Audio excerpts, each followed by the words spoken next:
See a bunch of questions regarding material prep, surface preparation, and removing paints and finishes and stuff like that. So I've got a few things here that I most commonly use around the shop for piping, plate, corners, chassis, etc.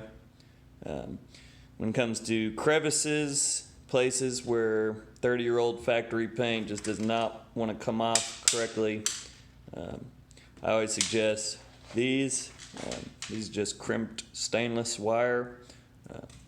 Actually, brass works really well also, simply because the stainless gets, not sure if it's that it gets clogged, but it just stops working as effectively. Material becomes really resistant to it cleaning, so the brass, it doesn't seem to happen. You know, you can use the different shapes to your advantage. Get in, you know, places like this with an impact or a drill, and spin it up real good, and you just do a couple in and out passes on each side, and that one's good to go.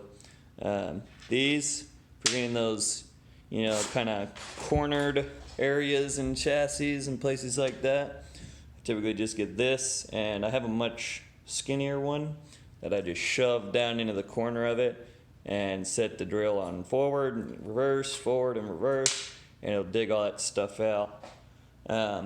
Pipe, deburring pipe, and quickly prepping aluminum and stainless for pretty welds, and you get that consistent cut finish all the way around.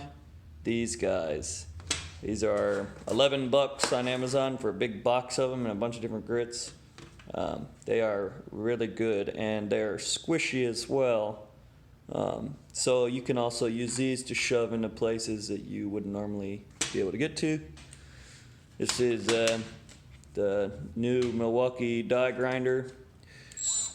It tears up batteries pretty good, but man, this thing definitely skookum as shit. Alright, now these are your poly abrasive wheels. These guys do not remove the base material. I mean, with enough pressure or anything, I mean, a buffing wheel will, you know, take the material off. But use these just to remove mill scale extremely fast, and just really old Nissan, BMW paints. They offer them in a bunch of different flavors, sizes, attachments, and they are just all-purpose, just in general, amazing to have. So all this stuff, I just wipe and make sure you pour, you know, paint thinner, lacquer thinner on it to go ahead and continue to excavate all the old, you know, dust and material that's now flying around, and also weighing down that dust and keeping it in a solid form really helps with keeping the shop clean, not looking like mine does all the time, and making sure that you have the least amount of work to do. I mean, you want to make all these tools work for you.